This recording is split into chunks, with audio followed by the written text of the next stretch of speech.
In this segment, we're going to talk about the mechanics of doing an office visit. If you're visiting with a federal legislator, the culture and approach is different than visiting a state elected official. And let me say right up front that we're going to make some general comments here. We have 203 members of our House of Representatives in Pennsylvania and 50 senators. If you've seen one, you've seen one. They're all private individuals. They all have different tastes and appetites for the phone, for the internet, for all those kinds of things. So what I say here are going to be general comments that what works for one may not work for another, and that's why it's important for you to develop that personal relationship to understand what works best for your elected official. Let's talk about Pennsylvania visits first. Should I visit with my elected official in their district office or in the state office in Harrisburg? And I highly, highly recommend that when you are considering that decision, that you go with the district office. The district office is a place where you can spend quality time. It's a place where you don't have the same competition for attention. There are so many things competing for their time in Harrisburg that if you're going to meet with them in Harrisburg, you're better to be lucky than good. The fact of the matter is that when you come to Harrisburg, they're going to be distracted for the most part. The district office is more laid back. You'll get a much more quality visit most of the time. You want to get to know the schedulers, the gatekeepers.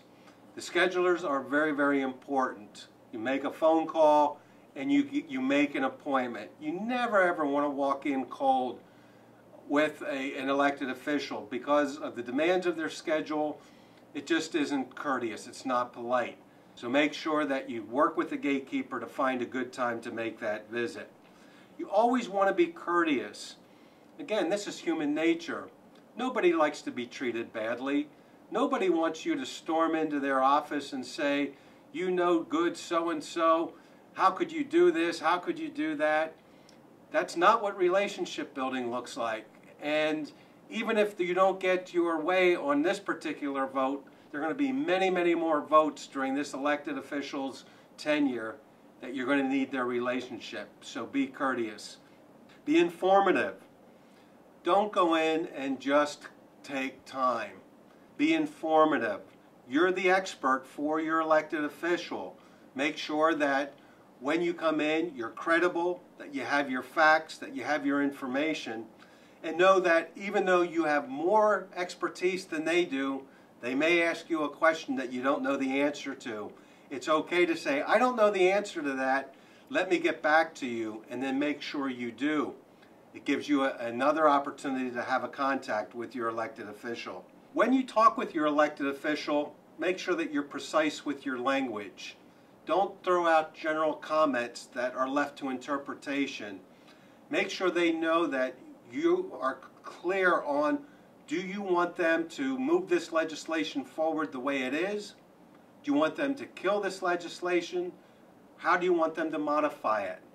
Be precise on what are the benefits of this legislation for your constituency, or what are the challenges and hardships for your constituency. Always be respectful and try to keep your visit brief. Unless, again, the elected official wants to make it a longer visit, make sure that you respect the amount of time that you asked for and that you're walking out that door within that time limit. And then always be appreciative. Send a thank you. I guarantee you, if you ask 203 House members, is it important for me to send you a thank you note? They're going to all say, "No, that's okay, that's what I'm here for." But who doesn't appreciate a thank you note? So make sure that you find a way to thank that legislator after the visit. Again, it's another way for you to have a contact. When you're considering an office visit with your elected officials, you also want to consider how many people should you take. There's a balance of too many or maybe not enough. We recommend somewhere around 3 is a good number to think about. You don't want to take more than about 5. You don't want your legislator to think you're ganging up on them, but it might be easier for you to help you with your comfort zone if you have another person or two with you, with the anticipation that the legislator might ask you a question you don't know the answer to. Maybe somebody else on your team would know the answer and help your confidence level. So think in terms of 3 to 5 when you're making a visit to an office. When you're considering the team that you're going to put together for the office visit, you might think in terms of who do you know that the legislator may also know. Look to your board of directors, look to your friends. It's not uncommon for someone on the board of directors to be a friend of that legislator, maybe even somebody who contributed to their campaign. So in terms of ice breaking and making it a more comfortable experience, a friend in the audience may go a long way. I said that it was different when you go to lobby, when you go to have a visit with a federal legislator.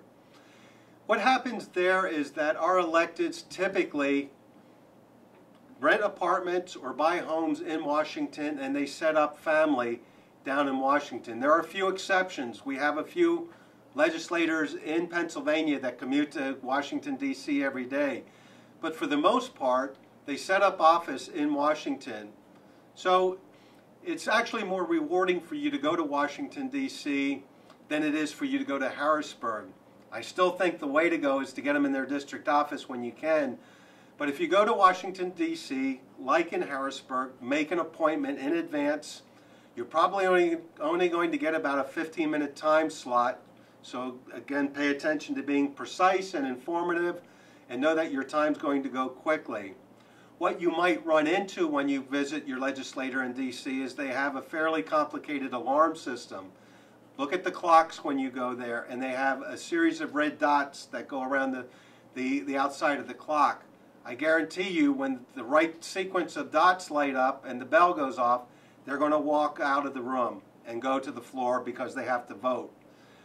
The advantage that you have in Washington is that they have staff that are assigned to legislative initiatives. So if your legislator is not available to meet with you, or they have to get up and walk out to go take a vote, know that when you're sitting there with the staff person, that the staff person is well educated on the legislative issues. And they probably know more about you than you think. They probably have already visited your website. They know your cause. They know your positions. They know who your members are. So they're going to be very, very valuable.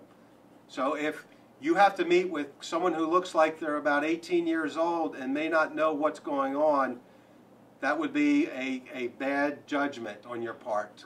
These people are well informed. And just a little bit of advice for you from many, many staff people of elected officials.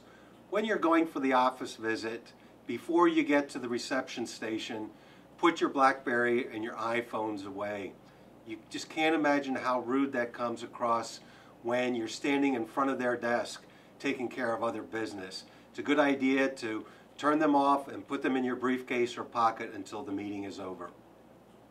If you're bringing a group of people to Harrisburg or Washington for a rally, make sure that it's well organized. Make sure that you brief people well, that you educate them on the positions. Make sure that they're bringing their own stories, that they can put a face on it. You might also want to think about, for both Washington and Harrisburg, think in terms of to what extent is your cause going to cost taxpayer money or save taxpayer money, because those are the big filters right now, both in Harrisburg and in Washington, D.C. Big rallies can be effective if you bring enough people. If you don't bring enough people, they can be very disappointing and they can be embarrassing. So make sure that you're well organized and well personneled.